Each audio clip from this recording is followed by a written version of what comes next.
Welcome to episode 3 of Reign of Blood, the true story of the epic clash between the Aztec and Spanish empires.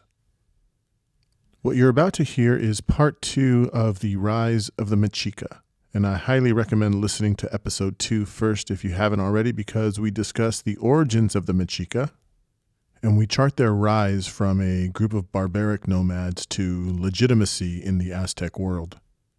We also put the origin myth of the Machica into historical context and discuss the founding and early growth of their island city, Tenochtitlan. We ended that episode in 1425, and when we left the Machica, they were firmly established and accepted by the other Aztecs, but living in a world dominated by the Tepanecs in the nearby city-states of Azcapotzalco and Tlacopan. 1425 turned out to be a turning point for the Machica, as the very next year would bring about events that would send them into a new phase of their journey, this time from established and legitimate to greatness and dominance, and all in just a few decades. Don't forget to follow along at intellectualbrutality.com, where we'll post photos and maps and other content to accompany each episode. And don't forget to like, subscribe, or follow Reign of Blood on whatever platform you are listening to this podcast. And now, please enjoy episode 3 of Reign of Blood, The Rise of the Machica, part 2.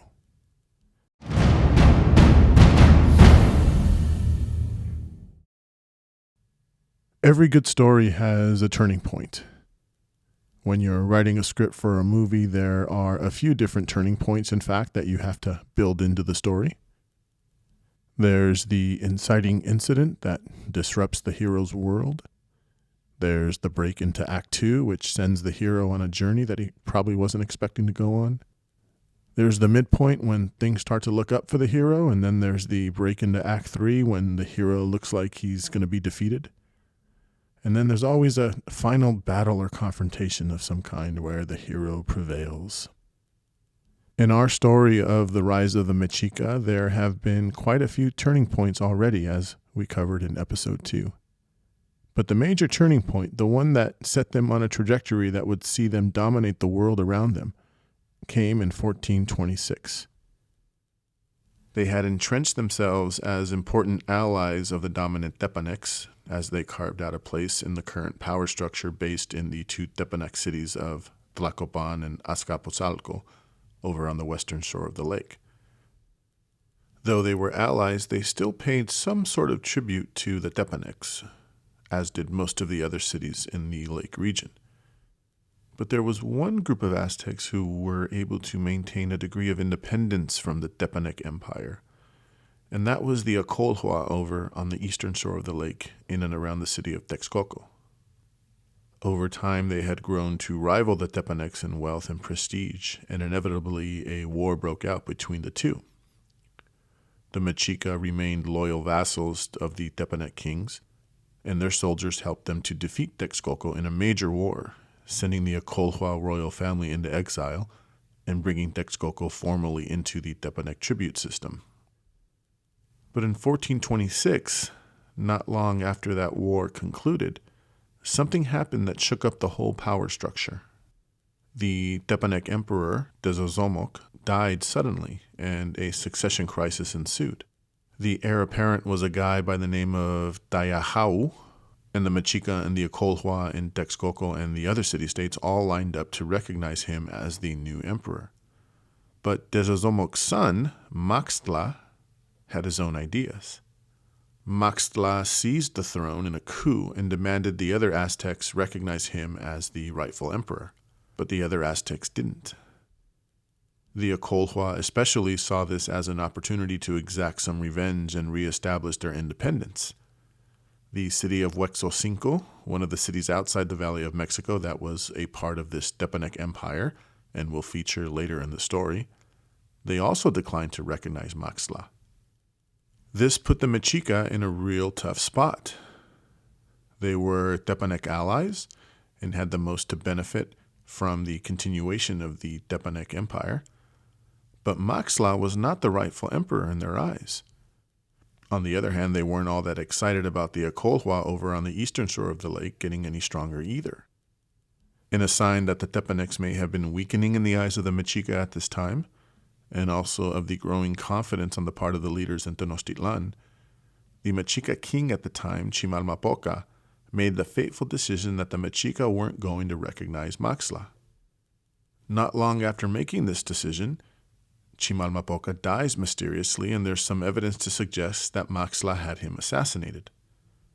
Historians aren't certain, but the timing is certainly suspicious. What is certain is that after Chimalmapoca's death, he's replaced as king of the Mexica by Itzcoatl, who also refuses to recognize Maxtla as rightful emperor. But he does something else here that shows that the Mexica were not only fierce warriors, they were growing into savvy diplomats as well. As you'll recall, there are two Tepanec cities at this time, Azcapotzalco and Tlacopan, also called Tacuba. Well, Maxtla's base was in Azcapotzalco, but the Mexica learned that the Tepanecs in Tlacopan weren't all that happy about Maxtla either. And so Itzcoatl, the king of the Mexica, helped the Tepanecs from Tlacopan break off from Azcapotzalco and name their own king, who the Machica and the Acolhua and the others duly recognized. Now suddenly the Mexica weren't defying Tepanec rule, they were defending the Tepanecs from Maxtla the usurper, along with their new allies. They had smelled an opportunity to level up here, and now suddenly they were an equal partner in this new world order, which historians today refer to as the beginnings of the Aztec Triple Alliance, because it consisted of three of the cities that joined forces to defeat Maxtla: Texcoco, Tenochtitlan, and Tlacopan. The Mexica now found themselves equal to the Acolhua and the Tepanecs, the older, wealthier, and more prestigious groups at this time. Now they had finally arrived. The Mexica will eventually be the big winners from this alliance in just a matter of decades, really. And the Mexica king, Itzcoatl, becomes the first official emperor of this new Aztec empire of the Triple Alliance. But the hero of this entire project to overthrow the Tepanecs and usher in what would become the golden age of the entire Aztec world was not Mexica, but Acolhua. His name was Nezahualcoyotl, and he emerges as the first larger-than-life personality of the Aztec Empire and one of the great figures in all of Mexican history. While the Mexica get the credit for much of the diplomatic maneuvering, it was Nezahualcoyotl who led the military phase of this project. Think of the American Revolution for a second. You had guys like Jefferson writing the Declaration of Independence and Benjamin Franklin engineering the crucial alliance with France. And you had John Adams and James Madison and others creating the legal and the legislative foundations for the future republic. All of that was important in history-making, and it's part of what made the American Revolution a success long-term. But none of that would have mattered if George Washington couldn't figure out a way to defeat the British on the battlefield.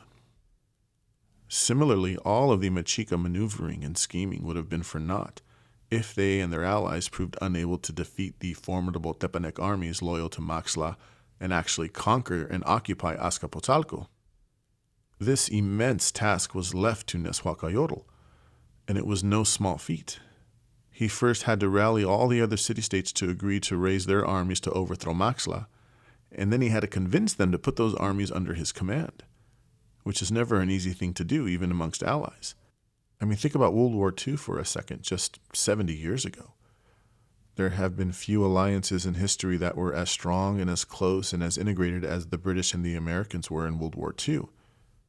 But even there, you have a split command with British and Canadian soldiers under General Montgomery and American soldiers under General Bradley and Patton and others.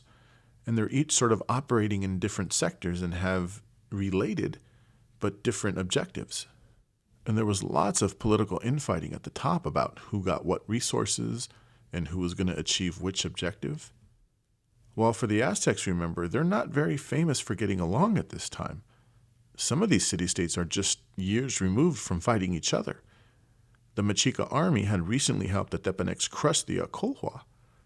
So pulling this alliance together and convincing them all to serve in this grand army under his command was no small feat. It tells us that Nezahualcoyotl must have been a pretty charismatic guy. And it also reinforces the reputation that the Acolhua people enjoyed as the most prestigious of the Aztec peoples at this time. And only an Acolhua could have held this alliance together. Nezahualcoyotl was a fascinating guy. I said earlier he was Acolhua, and he was. His father was the Acolhua king who the Tepanecs defeated. But interestingly, his mother was Machica, daughter of King Chimalmapoca, in fact, who we met just a minute ago. Very common for the different Machica groups to marry into each other's nobility, just like the European royals did from the earliest of the Middle Ages well into the 20th century. After the Tepanecs defeated Texcoco in the earlier war, Nezahualcoyotl went into exile as a boy. And eventually his aunts, his mother's sisters, convinced the Mexica king to let him come to Tenochtitlan, where he spent some of his formative years. He grew not only into a great warrior and strategist, he also became a critical legal reformer. It's Nezahualcoyotl who's credited with implementing many of the laws that undergirded the new empire of the Triple Alliance. But he also became an accomplished and revered poet. In fact, he's remembered today as the Poet King. After the war to overthrow the Tepanecs, he settled in as the king of Texcoco and invited artists and poets and scholars to his court and made Texcoco the cultural capital of the empire, which only increased the prestige of the Acolhua people and solidified their status as the most refined and the elite of the new Aztec order. While the Machica seemed hell-bent on capturing the power and the authority that the Toltecs once had, it was the Acolhua who decided they were going to be the rightful inheritors of the cultural and artistic reputation that the Toltecs had. Just to give you some idea of how highly Nezahualcoyotl is regarded even today, he's been the face of the 100 peso banknote for many years, though that's supposed to be changing starting in 2022. His reign is considered the golden age of Texcoco and of the Acolhua, and his court was the place to be for anyone in the Aztec world. He was a formidable builder, too. He ordered the construction of elaborate palaces, the most noted and revered of which was the Palace of Texcoco in the hills above Texcoco, which you can still see today, the ruins of it anyway. It had a court for the very popular Aztec ball game, which was a kind of basketball-soccer hybrid. It had residences for guests and members of the court, and it had banquet halls and temples and everything else you would need to stay there for a few weeks or even months at a time and continue to rule your kingdom. It even had its own aqueduct system that brought water in from miles away to irrigate gardens and fill baths, including his own personal bath he had carved into a cliff that overlooked the whole valley. Again, you can still see this today. The mechanics of the Triple Alliance were interesting. We don't know a whole lot about how it worked, but it was essentially the winners of the war to overthrow Moxla coming together and saying, you know what, guys, the Tepanecs had the right idea with this empire thing. They just got greedy. What if we take what they built, share the burden of maintaining and expanding it, and then we'll split the wealth and the power and the prestige between our three cities? To keep any one group from getting too powerful, they made this arrangement where the kings of the three cities would maintain power over their own cities and the surrounding areas, but one of those kings would serve as emperor and sit at the head of a power-sharing body composed of the kings and the nobles of all three cities. It was this body that oversaw matters concerning all the other cities in the tribute system and all the territories that they expanded into. They also divvied up the smaller cities around the lake amongst the three of them, with Tenochtitlan taking control of Xochimilco and Culhuacan and the other cities around the southern lakes. Tlacopan took responsibility over most of the cities on the western and northwestern shores of the lake region, and Texcoco consolidated its power over the cities on the eastern shore and beyond. This basic geographic division also provided the general areas of responsibility for defense and expansion outside the Valley of Mexico. So you have the Machica guarding the southern frontier and pushing the empire south and southeast, the Tepanecs and Tlacopan responsible for maintaining and expanding the western and northern frontiers, and the Acolhua from Texcoco pushing out to the east and the northeast. As part of their power-sharing agreement, they would work together to decide where to expand next and discuss how to raise armies and coordinate on campaigns. And then once a new territory was pacified, they would agree on how to split up tribute payments, how to share the cost of building and maintaining roads and embassies and forts, who would be responsible for protecting merchants and all the other infrastructure needed to maintain those new territories, and most importantly, to secure the flow of wealth into the treasuries of the Triple Alliance cities. That was the plan anyway. But in relatively short order, the Machica began maneuvering within this new power structure to essentially seize control of it, to the point where the king of Tenochtitlan becomes the emperor of the Triple Alliance almost by default practically, though it was slightly more nuanced than that. Itzcoatl, the savvy Machica king who did much of the diplomatic work that created the Triple Alliance, he became the first Aztec emperor. Under his rule, the empire first compelled all the other Aztec city-states around the lake to join the empire, and they all did one way or another. Most peacefully, but some had to be convinced by Triple Alliance armies. Itzcoatl then expanded outside the Valley of Mexico in full force, adding provinces to the south and the east. But it wasn't until Itzcoatl's successor takes the emperor's seat in 1440 that expansion really gets underway, and his name was Moctezuma I. Of course, he was just called Moctezuma at the time. We call him the first to distinguish him from Moctezuma II, who will be the emperor when Cortez arrives 8 decades later. But under Moctezuma I, the empire for the first time breaks out and conquers or otherwise incorporates cities to the south, all the way into what today is the state of Oaxaca, and most importantly, to the east, all the way to the Gulf of Mexico. This brought the Huastec and the Otomi peoples into their empire for the first time, among others. But more importantly, it had the effect of completely encircling Tlaxcala territory for the first time. We covered the Tlaxcala extensively in episode 1, so if you need a refresher or you skipped that part, I recommend revisiting episode 1 because the Tlaxcala will be important players once the Spanish arrive.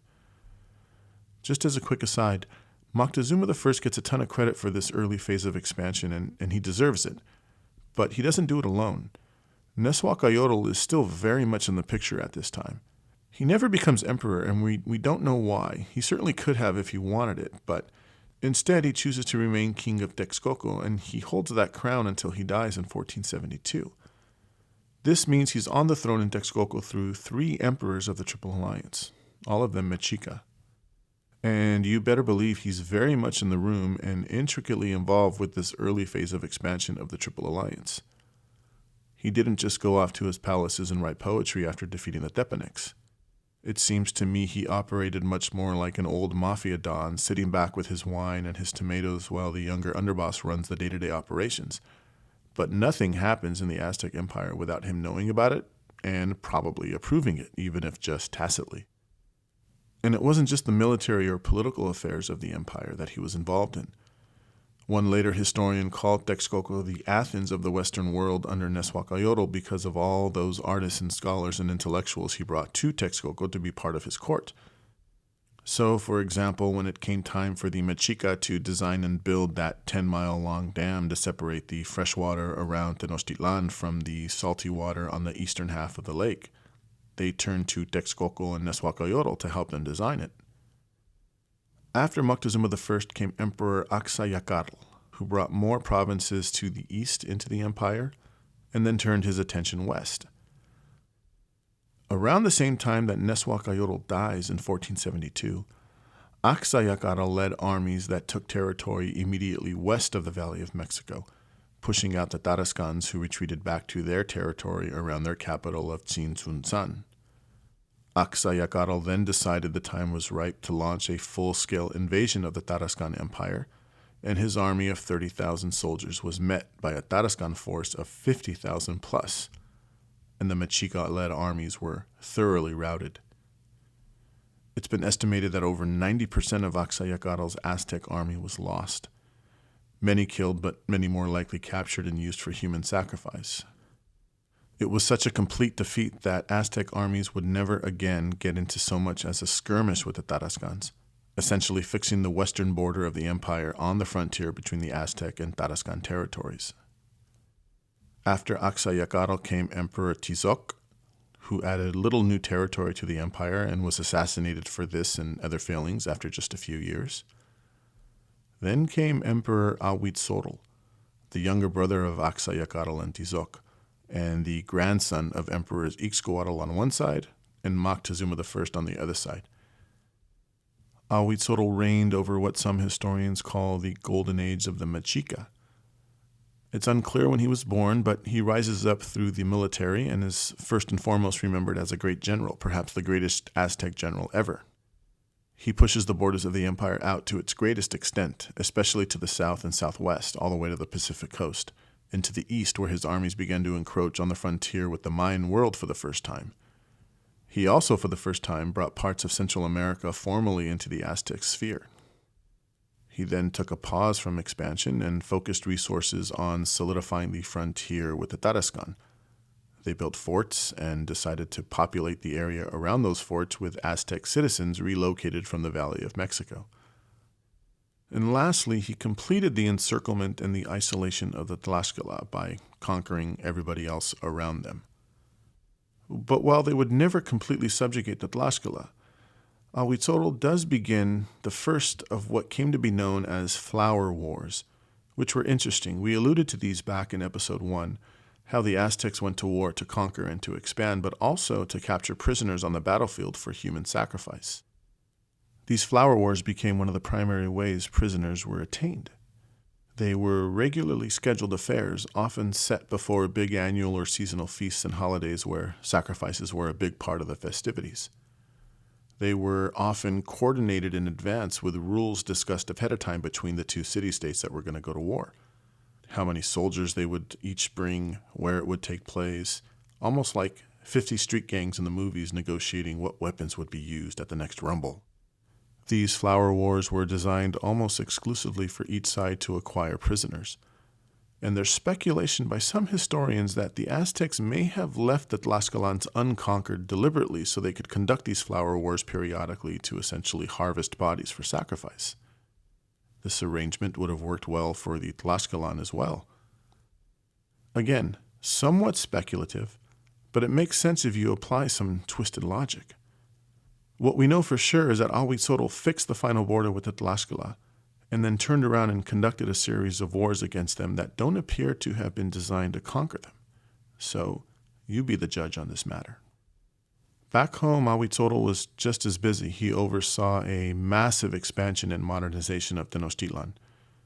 He built more artificial islands for housing and agriculture, expanded the causeways and the road network throughout the empire, and he greatly increased the size and the splendor of the sacred central precinct of Tenochtitlan, including, most importantly, the Great Pyramid dedicated to the gods Huitzilopochtli and Tlaloc. Aztec pyramids were interesting. They were step pyramids, essentially, very similar to the pyramids of earlier civilizations like the Mayans and the Toltecs and the pyramids at Teotihuacan, but with a couple of important distinctions. First, they almost always had two temples at the top, one for each of the city's two primary gods. And second, they would always have twin staircases that would lead to the very top. Though this style was unique from previous civilizations, the construction techniques were not. Like the Mayans and the Toltecs and whoever the builders of Teotihuacan were, they would pile earth and rocks into flat platforms with sloping sides. And then they'd pack that in as tight as they could, and then they'd cover the top and the sides of this platform with a facade of irregular stones locked together with mortar, leaving them a perfectly flat platform that formed the base of the pyramid. Then they repeat the process and pour more earth on top of that to form the next step, slightly more inward, and then cover that with a facade of stone and mortar. And they do that one or two more times until they got the height they wanted. To finish it off, they would whitewash the facades with a thin stucco-like layer of limestone that had been smashed into powder and then formed into a paste, so they would gleam in the sunlight and could be seen from miles away. Like civilizations all over the world, the Aztecs and earlier Mexican civilizations equated the size and the grandeur of their temples and civic buildings with the power and the prestige of a particular city and its people. As cities acquired more wealth and power, they would want to show that off. But instead of building new temples or tearing down old temples and building new temples on top of it, they would simply repeat the process and pile more dirt and earth over the existing pyramid, extending it both up and out, and then facing that new mass of earth with more stone and mortar and limestone paste. They could do this almost indefinitely, and so you have pyramids all over the empire with 3, 4, 5, or even more expansions. Acolhua made what was the 6th and largest expansion of the Great Pyramid, what the Spanish later dubbed the Templo Mayor. And in its final form, it would have 4 steps, or terraces technically, reaching a height of about 25 stories. That's smaller than the Great Pyramids at Teotihuacan, but still pretty high for an ancient civilization with no modern machinery or even beasts of burden. There were other pyramids, palaces, and shrines in the Great Central Precinct as well. Notably, just in front of the Great Temple was the smaller temple to the ancient god Quetzalcoatl, which was a unique circular step pyramid. Whenever archaeologists come across the ruins of a circular pyramid anywhere in Mexico, it's almost always a temple to Quetzalcoatl.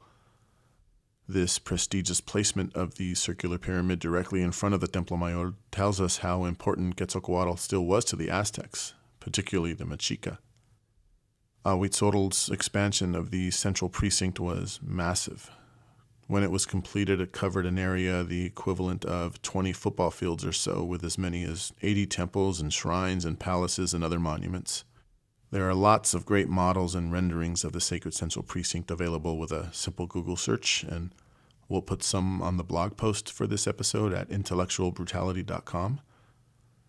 And just know that Acolhua is responsible for much of the way it looked in most of these images. Acolhua did one other thing I want to touch on because it's something that today we would call progressive, perhaps enlightened, maybe even borderline revolutionary. And that was his successful modification of the ancient Aztec caste system, which was inherited from even earlier civilizations across Mexico. We've talked a little bit about the Aztec caste system, which was extremely rigid. There were 2 basic classes, the nobility, called the Pipiltin, and the commoners, which they called the Nezahualcoyotl. This commoner or Nezahualcoyotl class was composed essentially of farmers and laborers when the earlier Aztecs first settled down to become agrarian societies. But later, it basically included everyone that wasn't a noble, including slaves and farmers, but also merchants and shopkeepers and artisans and anyone else. Separate from, but sort of parallel with, the nobility were the priests and the warrior classes.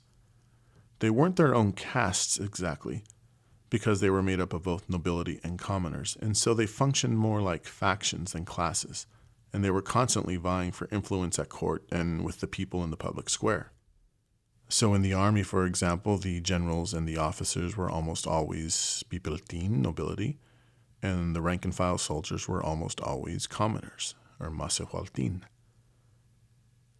There were also elite military units and fraternities, and these were primarily nobility too, though commoner soldiers could be admitted into these fraternities with heroic feats in battle. This process was fairly common, so common in fact that these commoner soldiers who were admitted into these noble fraternities had their own name. They were the Quaupili, and they were sort of semi-noble. And this title indicated that they were not hereditary nobles, but noble nonetheless. The priestly faction was similarly divided. The major temples in the major cities like Tenochtitlan or Texcoco would have been overseen by priests from noble families, as would the personal priests and the other religious advisors to kings and emperors across the Aztec world.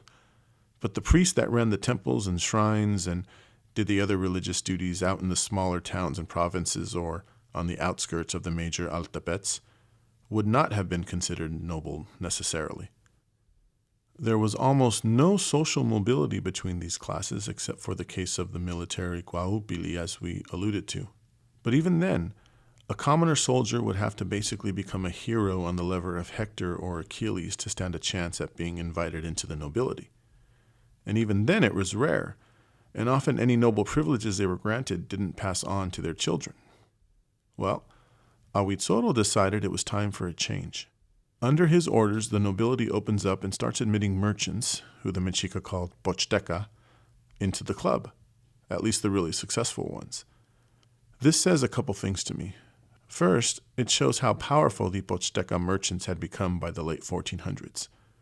We noted earlier how important trade was to the Mexica, and once the Triple Alliance gets firmly entrenched as the power structure of the Aztec world in 1427 and starts exporting that power outside the Valley of Mexico, the Machica trade networks, overseen and manned by these Pozteca merchants, burst into action to exploit these new markets, to use a modern economics term. The Pozteca were highly organized, and over time the emperors entrusted more and more of the infrastructure of the trade routes to the Pozteca themselves, including the maintenance of the roads and the messenger service we talked about earlier. And so soon after the Triple Alliance gets formalized, enormous amounts of wealth start flowing through the market at Tlatelolco via these Pozteca merchants and their networks. In this way, Tlatelolco specifically, but Tenochtitlan overall, becomes to the Aztec Empire what Venice and later Florence became to medieval and early Renaissance Europe. And it was only a matter of time before these Pozteca merchants acquired the same level of wealth as the great merchant and banking families of Italy, the kind of wealth that the hereditary nobility and land-based nobility could no longer ignore. The second thing it tells us is that Acolhua had the power and the respect to do what was undoubtedly a very controversial thing amongst the nobility. I mentioned earlier that the empire was supposed to be overseen by the three groups of the Triple Alliance more or less equally, but that over time the Machica had wrested control of all of the institutions that governed the empire.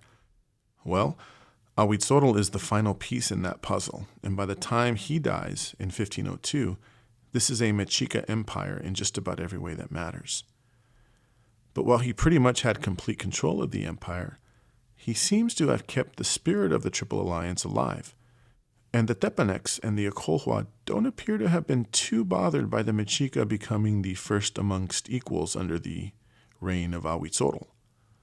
They continued to play an important role in the running of the empire, at least their corners of it, and they seemed happy with their share of the wealth and trade and tribute pouring into the Valley of Mexico from the newly conquered provinces, even if the Machica were accumulating more.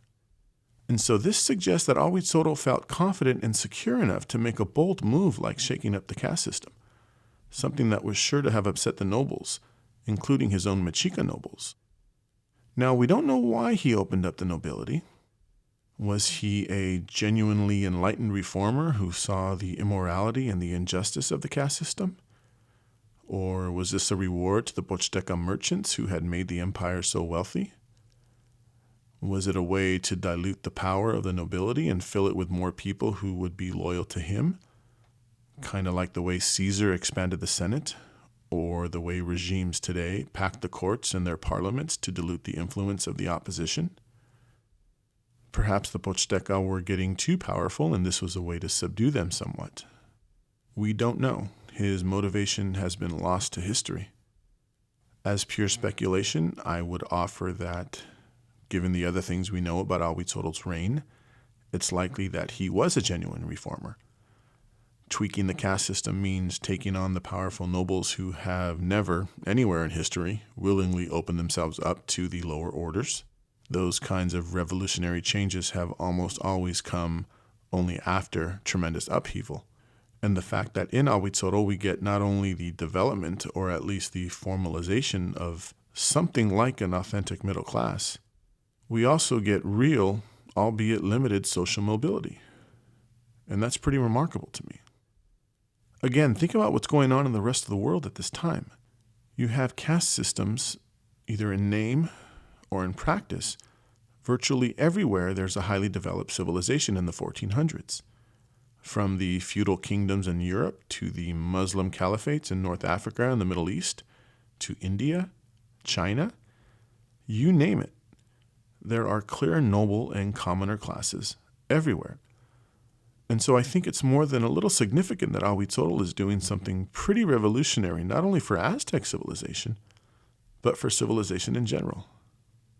Again, we don't know what his motivation was, so we can't give him too much credit. But we do know that it was very unpopular with his existing nobility, especially and perhaps surprisingly, his Machica nobility. And we know this because one of the first things the next emperor does after Acolhua's death was to quickly reverse the policy and stop admitting Pochteca into the nobility. And that next emperor's name was Moctezuma Chocoyotzin, aka Moctezuma II, aka the man chosen by history to be in the captain's chair when the cataclysmic storm hits the Aztec world. Moctezuma is a son of Axayacatl and a nephew of Ahuitzotl. It was common for a king especially, but noblemen in general, to have multiple wives and consorts and perhaps dozens of children. And so all of the kings were either nephews or sons or brothers of previous kings. Moctezuma also took the tried and true route to the throne by building a reputation as a great warrior on the battlefield. He was a general in the field for many of the conquests that occurred during Ahuitzotl's reign. And so he has real legitimacy emanating from the army. He assumes the throne in 1502 or 1503 when he would have been 36 or 37. And he inherited an empire of about 25 million subjects, 38 provinces spread out from the Pacific coast to the Gulf Coast to the present-day state of Guanajuato in the north, to what today is parts of Guatemala in the south. All total, there were hundreds, maybe even thousands of city-states all paying some sort of tribute to him.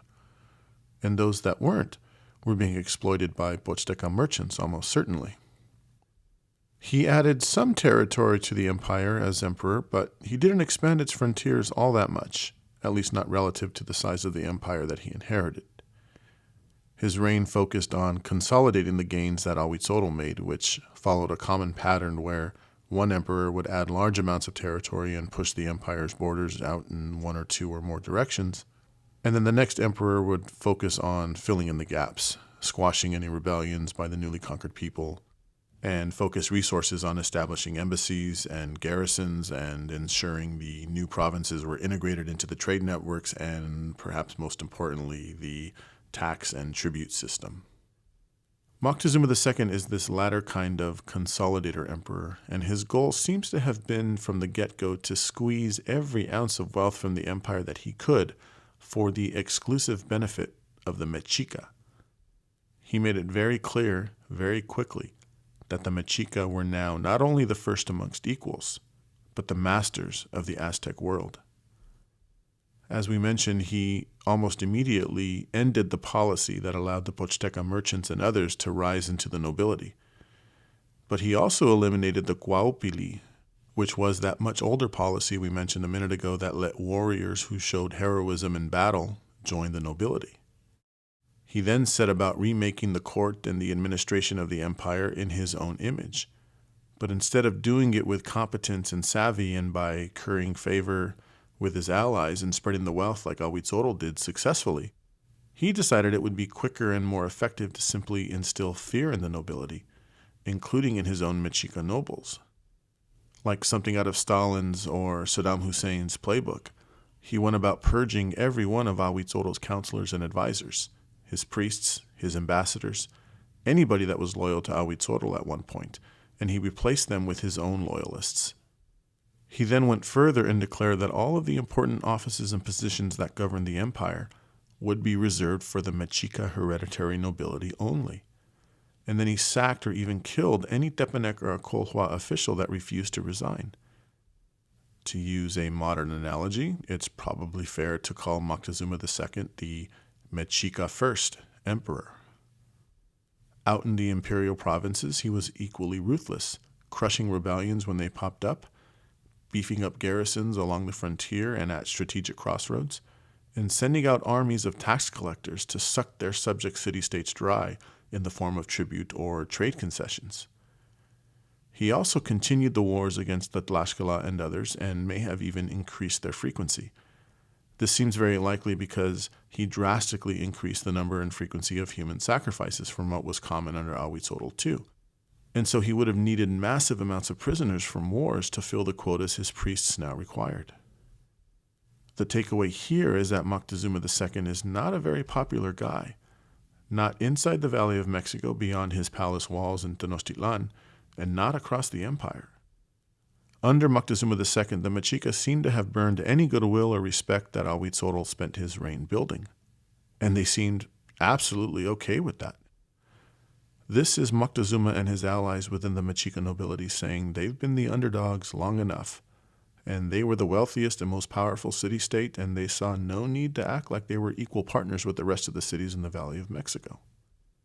They were the big dogs now, and the rest of the empire, and the other Aztecs for that matter, would just have to figure out how to live with it. They were all getting rich from the empire that the Machica were shouldering the burden to administer, and so they can just keep quiet and let the Machica do their thing. This attitude is so oppressive and the policies of oppression so widespread and pervasive that it's not a stretch at all to call this a kind of Mexica supremacy that's being instituted across the land. It's rule by fear and intimidation, if nothing else, and there are consequences to that style of rule, as we'll see. And so as we approach 1519 and the clash with the Spanish, you have this interesting dynamic in Mexico where, on the one hand, the Machica are in complete control of the empire and the emperor himself was all-powerful. Their frontiers with their two biggest rivals, the Tarascans and the Tlaxcala, are stable, though not expanding. And the borders of the empire are extending further south, east, and west, and pushing Mexica soft power and hard power into Maya territories. So all of that seems to be working in their favor.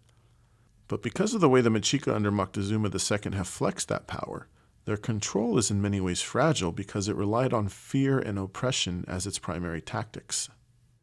The newer provinces on the periphery of the empire, in particular, have little loyalty to the Machica, and they perhaps haven't been around long enough to see any real soft power advantage to the Machica way of life, such as it was. And so they are participating in the Aztec Empire project because of fear of being occupied or forced to pay more tribute, or perhaps out of fear that their people may be taken prisoners for human sacrifice or as slaves. Many of them tried to revolt more than once, only to be subjugated again by swift Mexica retaliation. This is, to put it mildly, not a sustainable way to run an empire. Great empires only work, to the extent that they do, when the people that they rule over see some sort of benefit from it. If they don't, or if they do and then stop seeing any kind of benefit, that's when revolts happen. What this unstable reality on the ground also shows is that the story the Mexica tried to tell about themselves as the Aztec trash that no one wanted, who took some swampy islands out in the middle of a lake and built it into the center of a grand empire under the protection of their god, has started to go to their heads a bit. It also proves the point that we started this episode with. A story is a powerful thing. This story of the Machica, however propagandized, united them and helped them reach the pinnacle of their known world. But to borrow another famous Hollywood quote, this time from Spider-Man by way of Voltaire, with great power comes great responsibility. Acolhua seems to have gotten it. Moctezuma II did not. Because when you get right down to it, it wasn't these Spanish guns or their steel or their horses or their tactics or their smallpox that made the difference in this clash. All of those things were factors for sure, and we're going to cover all of them in due course.